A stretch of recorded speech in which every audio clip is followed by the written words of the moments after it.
semua fans Manchester United, jangan lupa ya subscribe channel Winning Eleven Berita Man United ya.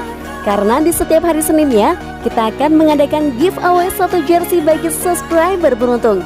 Dan jangan lupa like, komen yang menarik, dan jangan lupa cantumkan IG kalian di komentar. Semoga beruntung. Glory Glory Man United. Manchester United butuh 2 tahun lagi untuk menjadi juara. Mantan pelatih Tottenham Hotspur, Harry Redknapp, membahas peluang Manchester United untuk mengakhiri penantian panjang mereka menjadi juara Liga. Redknapp mengklaim bahwasanya MU membutuhkan waktu minimal 2 tahun lagi untuk bisa menjadi yang terbaik di Inggris. Manchester United hingga saat ini dikenal sebagai pemilik gelar juara Liga Inggris terbanyak, yakni 20 trofi. Namun terakhir kali mereka menjadi kampiun di Premier League adalah terjadi pada tahun 2013 yang lalu. Ketika ditanya kapan Manchester United memiliki potensi untuk mengakhiri penantian panjang mereka menjadi juara Liga, Harry Redknapp mengaku tak yakin setan merah akan melakukannya dalam waktu yang dekat. Sejujurnya, Anda harus sedikit berjuang untuk bisa menemukan pemain yang bisa tampil reguler seperti di era Sir Alex Ferguson. Bahkan ketika David De Gea disebut-sebut sebagai pemain terbaik mereka pada saat ini, apakah dia bisa disejajarkan dengan Edwin van der Sar atau Peter Schmeichel sebelum dia? Itulah pekerjaan yang berat yang harus dilakukan oleh Ralf Rangnick, yakni membangun tim. Itu sebabnya Anda tidak bisa mulai menyalahkan manajer yang hanya berada di sana selama 5 menit. Tentu saja United bisa melaju di kompetisi piala, meraih beberapa hasil imbang yang bagus di Liga, namun apakah itu sudah cukup untuk bisa menjadikan mereka penantang juara? Saya pikir mereka butuh waktu 2 tahun lagi, mungkin bisa lebih lama lagi jika harus jujur.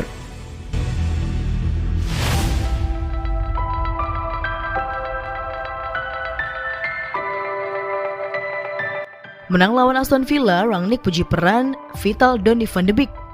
Manajer Manchester United Ralf Rangnick memberikan pujian setinggi langit kepada Donny van de Beek. Ia menilai sang gelandang berperan besar membantu timnya mengalahkan Aston Villa. Di pertandingan dini hari tadi, Manchester United dibuat kelabakan oleh Villa. Tim besutan Steven Gerrard itu mendominasi laga di babak kedua dan membuat MU keteteran. Di menit ke-60, Rangnick memutuskan melakukan pergantian pemain. Ia memasukkan Van de Beek untuk menggantikan Edinson Cavani.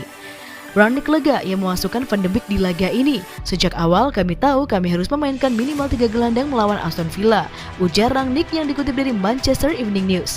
Rangnick tidak menampik bahwasanya timnya kehilangan kendali di awal babak kedua, namun ia menilai masuknya Donny van de Beek mengubah jalannya laga. Di pertandingan tadi, terutama di babak kedua, kami mendapatkan masalah. Kami kesulitan untuk mengontrol jalannya pertandingan. Namun di 20 menit terakhir, kami mengubah formasi kami menjadi formasi berlian dengan memasukkan Donny. Semenjak Donny masuk, kami berhasil mengontrol jalannya laga dan kami bisa melepaskan serangan balik. Pada kesempatan ini, Rangnick sedikit menyentil para penyerang MU. Ia menilai para penyerang MU terlalu banyak menyia-nyiakan peluang.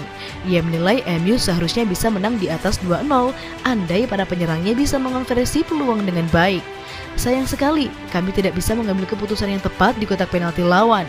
Jika kami bisa jadi lebih tajam, kami bisa mencetak gol kedua di laga ini.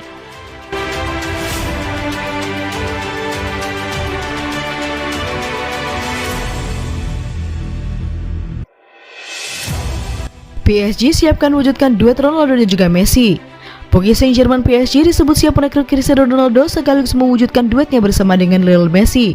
Ronaldo yang baru saja kembali ke Manchester United di awal musim ini disebut kecewa lantaran performa setan merah yang jauh dari harapan.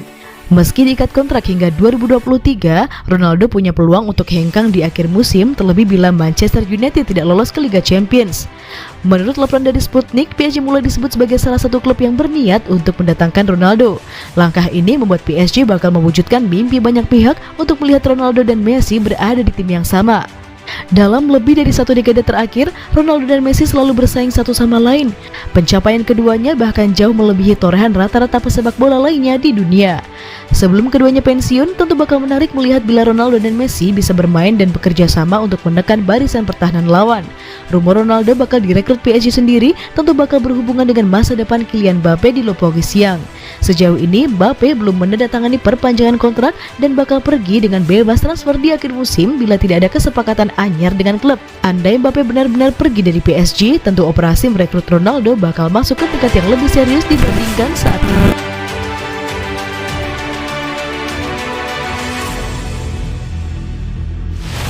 Manchester United diklaim terpecah jadi 2 kubu, ini dia kronik Cristiano Ronaldo. Manchester United kembali diterpa kabar kurang enak dengan ruang ganti Old Trafford dilaporkan terpecah menjadi dua kubu. Ralf Rangnick baru menjabat sebagai manajer interim The Red Devils sejak November, tetapi ia sudah harus menghadapi berbagai ketidakharmonisan. Terkini, Cristiano Ronaldo dan rekan-rekan yang berbahasa Portugis termasuk dalam kubu tertentu. Menurut jurnalis Talksport Alex Krug, pemain seperti Ronaldo, Bruno Fernandes, Diogo Dalot, Fred dan Alex Telle berselisih dengan pemain yang tidak berbahasa Portugis. Saya rasa ada beberapa masalah. Jelas ada beberapa masalah di ruang ganti dan kita telah membaca bahwasanya agen Cristiano Ronaldo terbang ke sini karena kliennya tidak sepenuhnya yakin ia mengambil keputusan yang tepat. Saya diberitahu ada perselisihan antara pemain berbahasa Portugis dengan pemain yang tidak berbahasa Portugis. Dalam ketidakharmonisan sebelumnya, sebanyak 11 pemain Manchester United disebut tidak puas dengan kepelatihan Rangnick dan ingin cabut. Rangnick memang mengiyakan adanya pemain yang tidak merasa bahagia di United, tetapi berpendapat itu adalah situasi yang tidak terhindarkan dalam sebuah klub sepak bola. Ketika Anda memiliki skuad yang besar, dalam 2 pertandingan terakhir kami memiliki sebagian besar pemain yang tersedia dan hanya 10 pemain yang bisa bermain serta 3 pemain pengganti. Kemudian Anda memiliki cukup banyak pemain yang bahkan tidak bermain atau bahkan tidak ada dalam skuad. Para pemain itu tidak senang dengan situasi mereka.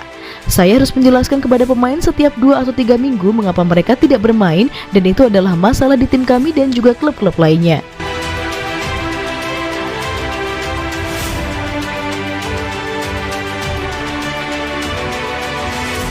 Manajer Aston Villa Steven Gerrard, Old Trafford tidak lebih berisik dari Anfield. Manajer Aston Villa Steven Gerrard menerima olok-olok dari fans Manchester United, tapi sang pelatih justru melabeli Old Trafford sebagai stadion yang relatif sepi. Teraktual, Villa dikalahkan Manchester United 1-0 pada putaran ketiga Piala FA pada Selasa 11 Januari dini hari waktu Indonesia bagian Barat. Terlepas dari hasil akhir, ini adalah menjadi laga pertama Gerrard di Old Trafford sejak Januari 2015. Kala itu, sang legenda Liverpool di kartu merah hanya 38 detik setelah masuk sebagai pemain pengganti dalam pertandingan terakhirnya sebagai pemain melawan rival bebuyutan Manchester United. Gerrard meninggalkan Liverpool akhir musim tersebut untuk pindah ke LA Galaxy sebelum gantung sepatu pada 2016 dan meneruskan karir sebagai pelatih. Relatif sepi, saya pernah ke stadion yang lebih bising daripada ini, ucap Gerrard kepada BBC pasca pertandingan saat ditanya tentang sambutan fans United. Pertandingan yang bagus, atmosfer yang bagus, tapi dalam hal apa yang saya dapatkan itu sebaliknya.